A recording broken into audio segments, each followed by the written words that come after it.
What if I told you that some of America's top physicians, people who've trained at Harvard, Johns Hopkins, or the Mayo Clinic, are quietly sending their own children 8,000 miles across the Pacific, not to study in London, Tokyo, or even Sydney, but in a place many Americans still overlook? The Philippines. Yep. Yes, that same country known more for its tropical beaches, colorful jeepneys, and karaoke-loving culture than for its medical schools. At first glance, it doesn't quite make sense. Why would highly educated, well-off American doctors, people who could afford almost any school in the world, choose to send their kids to a place some would label developing? Why trade ivy-covered lecture halls for the humid hallways of a university in Manila or Cebu? The answer is more surprising than you think. There's a quiet transformation happening here, one that few in the West have noticed.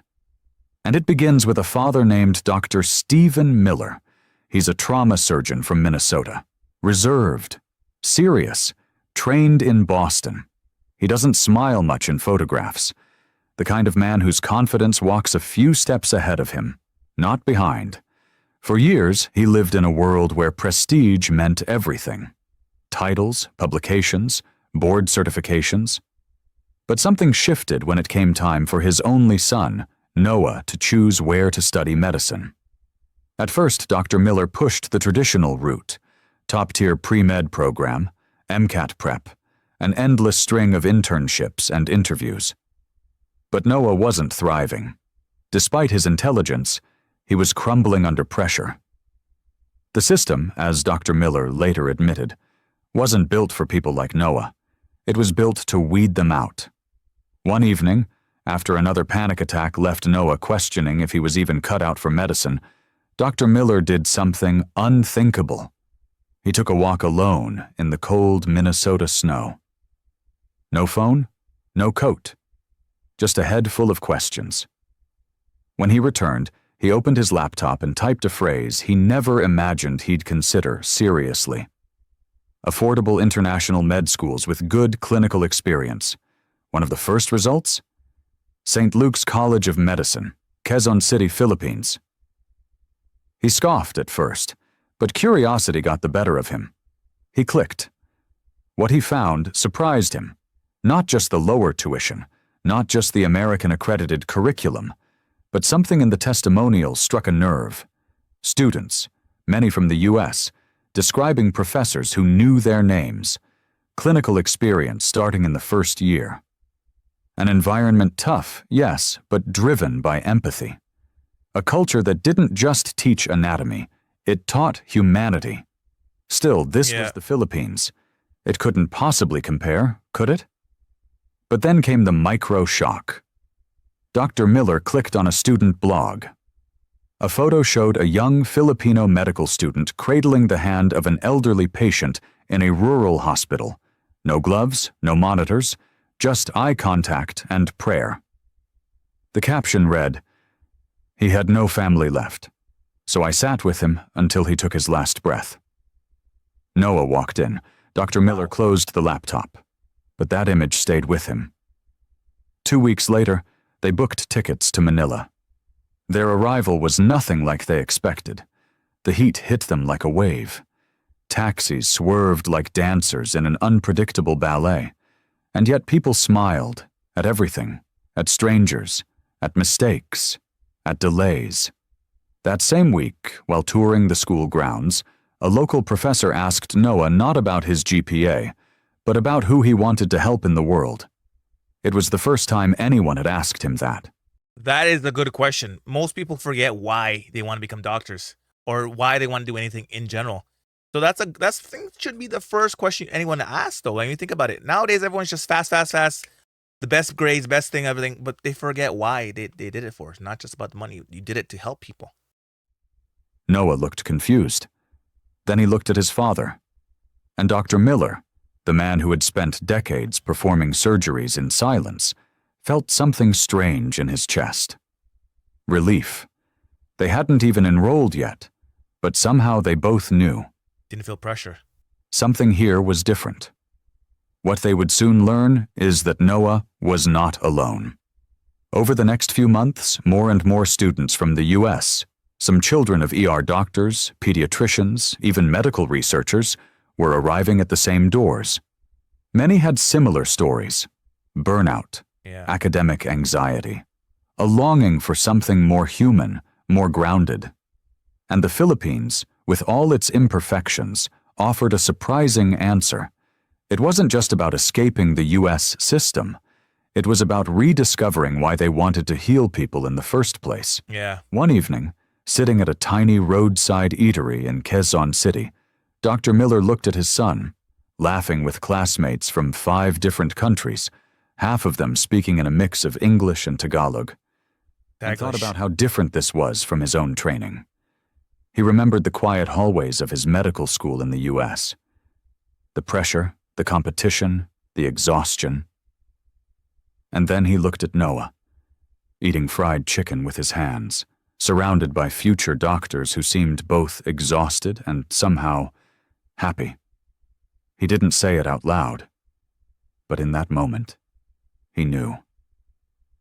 This wasn't a step down. It was a step forward. And this story, Noah's story, is only the beginning. Because what started as one desperate father's search for an alternative has now become a growing, global pattern. American doctors, once skeptical, are now starting to see what they never thought they would: that the heart of medicine might just be beating in the Philippines. And soon, the world would have no choice but to listen. The first months were the hardest.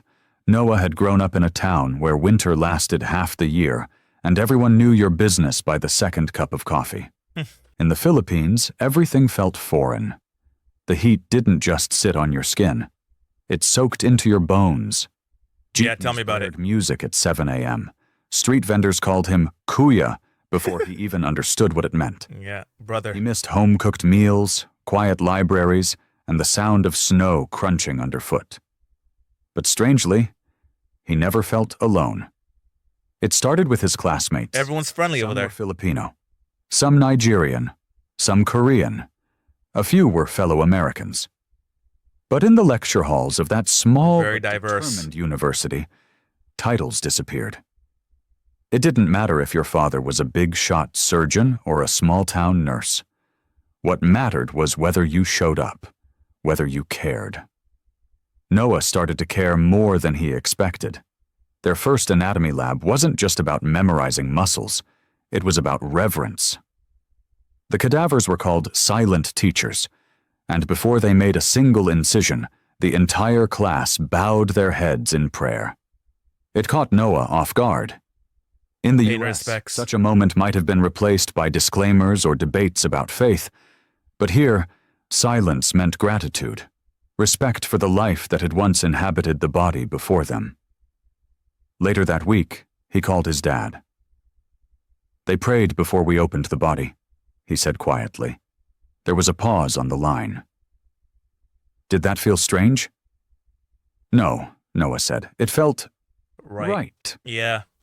Dr. Miller didn't say anything for a while, but his fingers tightened around the phone. Something in him had started to shift, too. Back in the U.S., his colleagues had scoffed. One even joked, "What's next? Med school in Vietnam?"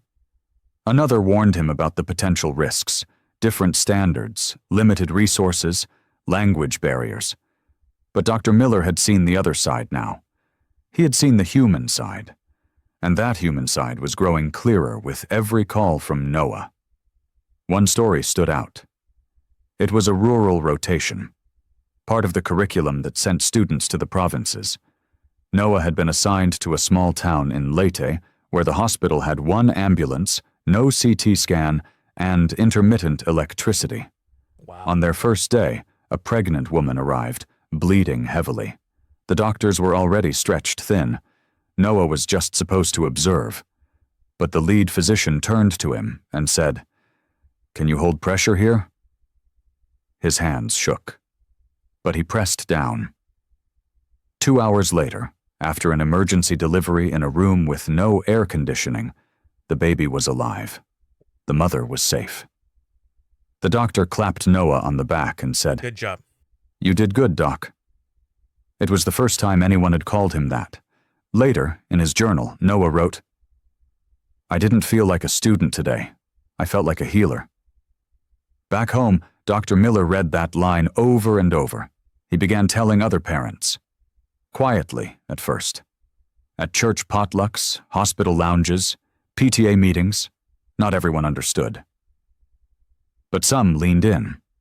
One couple from Chicago eventually followed his lead.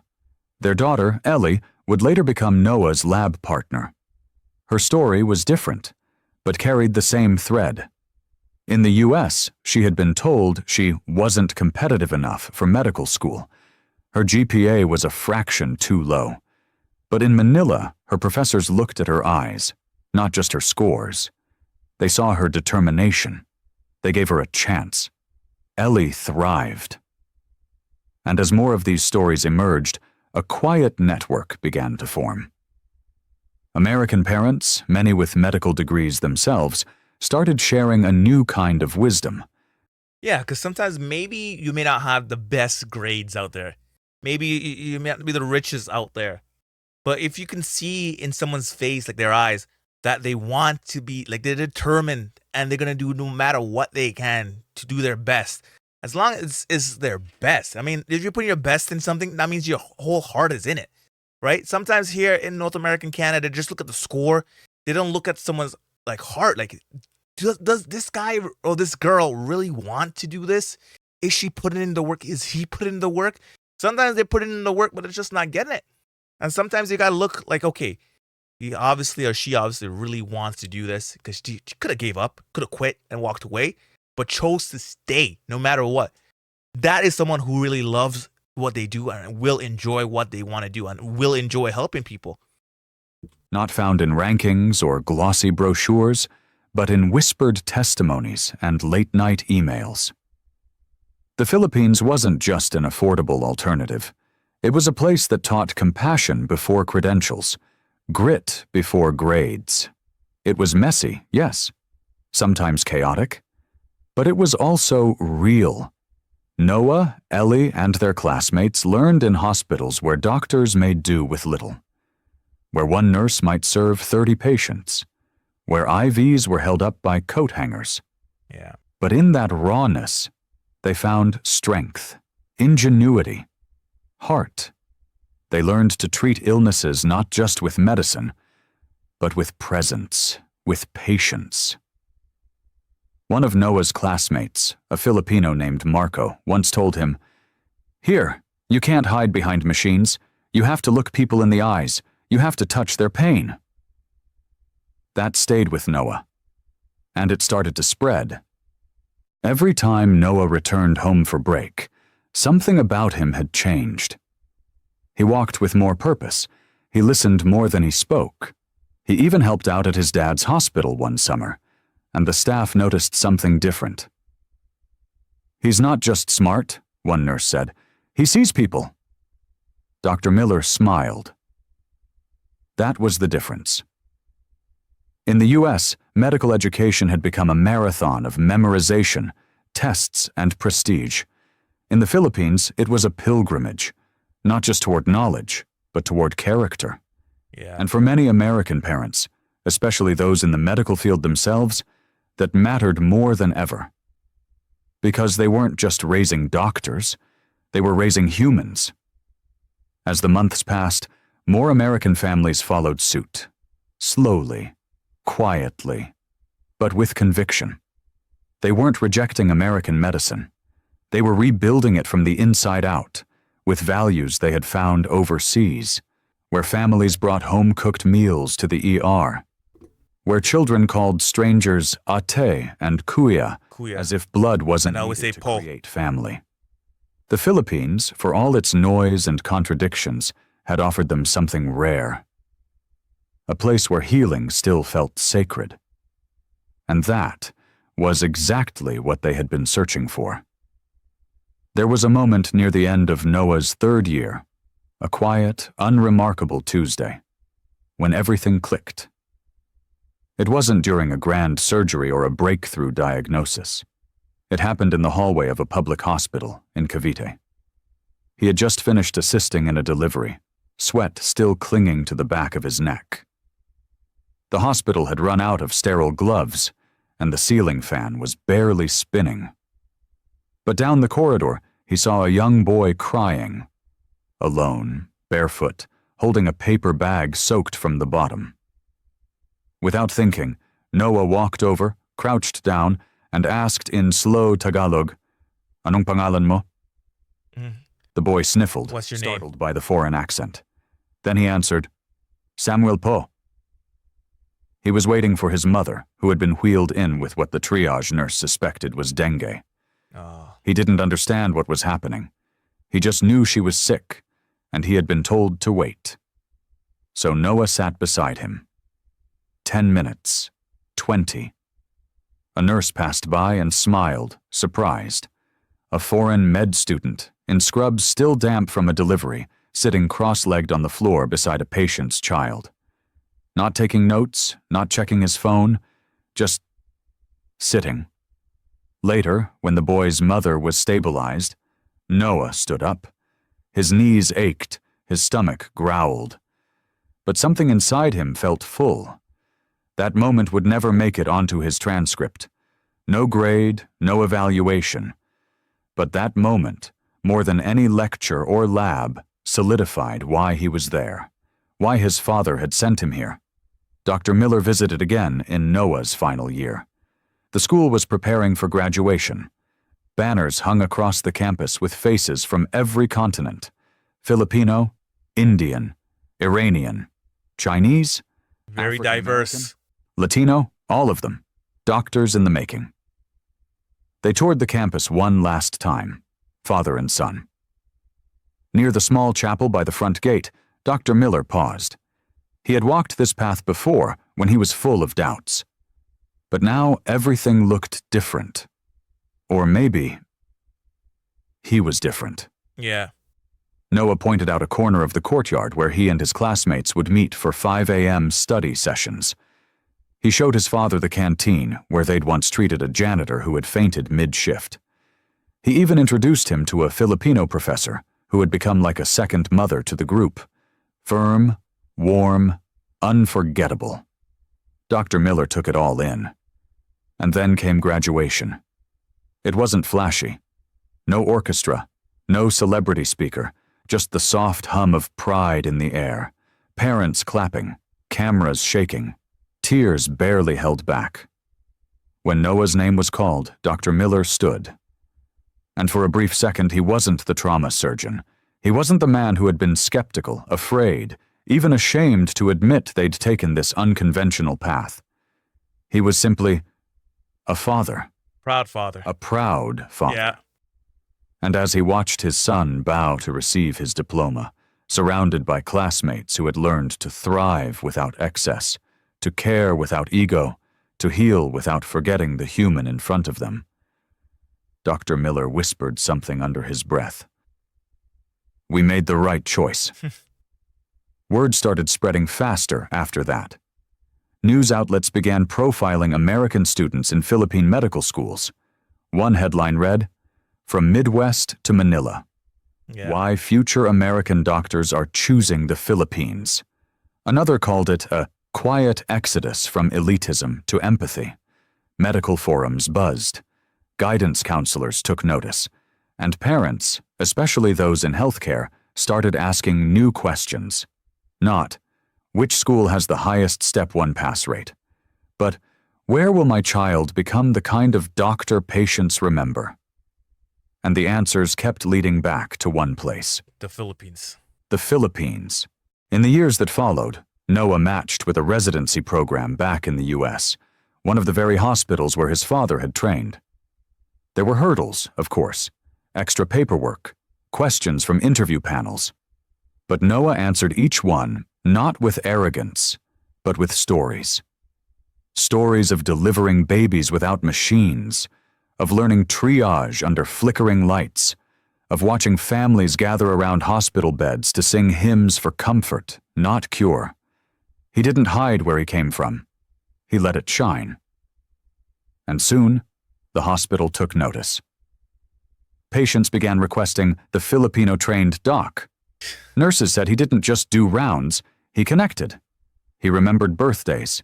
He stayed late. He prayed with the dying when families couldn't make it in time. He had learned medicine in a place where the body and soul were never treated as strangers. And that made all the difference. Back in the Philippines, the schools that once quietly accepted American students now had wait lists. Wow. Parents from California, Texas, even New York began booking flights to tour campuses in Davao, Iloilo, and Pampanga. What was once viewed as a backup plan had become a beacon, and the country, so often underestimated, stood taller for it. Because it gave people heart. Like it showed that these doctors who come from the Philippines, they have more heart. They care about their patients. They want their patients to do better. And if something's wrong with their patients, they're the ones who's gonna be there. They're not just gonna look at the chart like, oh, this is wrong, blah blah blah. Sorry, we can't do anything. They're gonna do as much as they can for them, and they're gonna relate to them because it's gonna relate to them like they're one of their family members. Like it's their family members that's sick in the hospital. That's why these doctors are so well, and people want these doctors. You want a doctor who cares, who sees you as a family member. You don't want a doctor who just sees you as a number on paper, or someone that's just here, get you out as quick as possible. You want someone who actually cares about you. Filipino professors, long underpaid and overlooked, now trained students who would one day lead hospitals across the globe. Local nurses, known for their resilience, became mentors not just in procedures, but in patients. And communities that once saw foreigners as temporary guests began seeing them as adopted family. The story wasn't just about medicine anymore. It was about identity. It was about realizing that the best doctors aren't always made in the wealthiest countries, but in the most human ones. Yeah. And as Noah's journey spread, so did a quiet, powerful truth. That the Philippines, in all its beautiful imperfections, was not just healing its own. It was helping the world remember how to heal. Noah would later say that the Philippines didn't just give him a medical education, it gave him his heart back. That's what I Years just said. after his graduation, he returned. Not for a vacation, not for a conference. He came back to teach a short course at his alma mater. Just 1 week. He said it was to give back. But the truth ran deeper.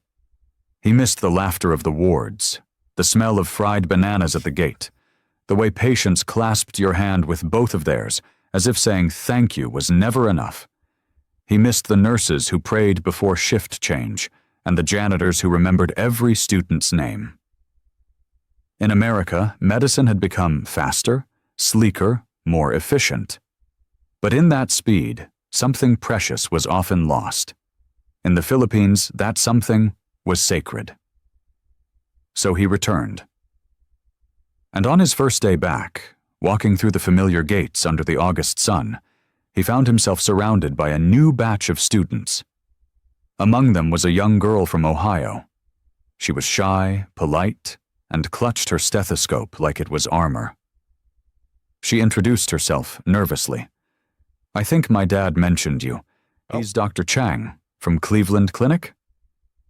Noah's eyes widened. Dr. Chang had been one of the skeptics years ago, a firm believer in the American system. And yet here was his daughter, standing in Quezon City, sweating through her first week. Tell me about the heat. Afraid and hopeful all at once. Noah smiled. He saw himself in her. He saw the beginning of another story. The movement had grown quietly, but powerfully. By now, dozens, soon hundreds, of American families had made the same choice. Some still whispered about it, cautious of the judgment that came with going off the beaten path. But many, like Dr. Miller, had stopped whispering. They were proud. Proud that their children were learning in a place where resilience wasn't a buzzword. It was a daily necessity. Proud that their kids were becoming doctors who didn't flinch at scarcity, who didn't look away from suffering, who knew how to listen when medicine had no answer. And perhaps most of all, proud that they were part of a new chapter in global education, one that didn't just measure worth by the size of an endowment, but by the size of a heart. The Philippines had offered this quietly, with humility. It hadn't begged to be recognized. It just kept giving. The knowledge, the culture, the values, and those who came with open eyes saw it, felt it. Doctors who had once believed there was only one right way to become a physician now saw the world differently. They began to ask better questions, not just, "Where did you study?" but "What kind of doctor have you become?" Yeah, good question. And the answer, again and again, pointed here. To classrooms where instructors used both textbooks and testimonies. To hospitals where faith was not separated from medicine, but gently intertwined. To communities where being called doc came not from prestige, but from presence. This was the quiet revolution, led not by politicians or billion-dollar foundations, but by students like Noah, like Ellie, like the daughter of Dr. Chang, and by the Filipino mentors who had shaped them. And maybe that's the most beautiful twist of all. Because this isn't just a story about Americans finding a better way. It's about the Philippines, so often overlooked, misunderstood, or underestimated, standing at the heart of something extraordinary. A place where faith and science walk hand in hand, where family is never just biological, where the healing of the body always includes the soul. In a world growing colder, faster, and more divided, maybe it takes a warm, chaotic, imperfect country in Southeast Asia to remind us what it really means to heal, and to be human. to see, to care. Noah stood one last time outside the chapel before his flight back to the U.S. The sky was turning orange, the air thick with monsoon breath. He closed his eyes, listened to the hum of the city. The noise that once overwhelmed him now felt like music. He smiled and whispered, not to anyone in particular, maybe just to the land itself, "Thank you." Because in the end, what American doctors discovered here was not just a place to train their children. They found a place that still believes medicine is a calling, that healing is human, that love still belongs in the room. If this story moved you, if it made you see the Philippines, or even the journey of becoming a doctor in a different light, then don't let it end here. Hit that like button to help more people discover this hidden truth. Subscribe for more powerful stories that honor the heart of the Filipino spirit. Yes, sir. Definitely, I gotta agree with him. The Philippines is an amazing place. It really makes you think. When I went to the Philippines, it was a real change for me. It really felt different being in the Philippines. People were friendly, even though a lot of my friends, like Filipino friends, would tell me be careful. But I never once felt like uncomfortable in the Philippines. If I asked somebody for help, they would try their best to help me, even if they didn't speak English, which most Filipinos speak English, which I find that amazing. And they would try their best to help you. Sometimes they'll even go with you to show you where you're supposed to go, and they don't want anything. Like sometimes I offer them like to give them money. They said no, it's okay, and they just say it's okay, and they tell you enjoy your trip, and hope you get there safe. That's what I found out a lot in the Philippines. Anyways, man, like, subscribe, all that good stuff. Bye.